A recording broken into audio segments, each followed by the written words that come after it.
Sa kaugnay na balita, nasa 13 pang petisyon ng kandidato na humihiling ng Temporary Restraining Order o TRO kaugnay sa 2025 elections ang hindi pa nare-resolba ng Korte Suprema.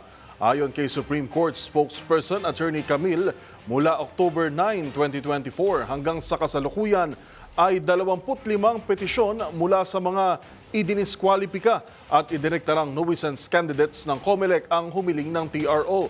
12 niya sa mga ito ang naresolba kung saan pinagbigyan ang hirit na TRO at pinasasama sa balota ang kanilang pangalan, habang ang 13 ay nakabinbin pa.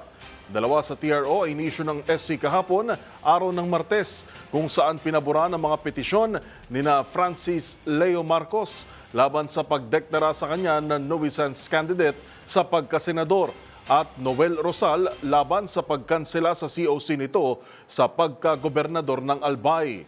Ayon kay Attorney Ting, ikinukonsidera ng mga mahistrado ang pagsisimula ng ballot printing, pero ang ilan sa mga petisyon ay December 2024 lang inihain habang ang iba ay ngayong Enero lamang. Kaya kinakailangan din umano nila ng sapat na panahon para maresolba ang lahat ng ito at may o walang maibibigay na timeline.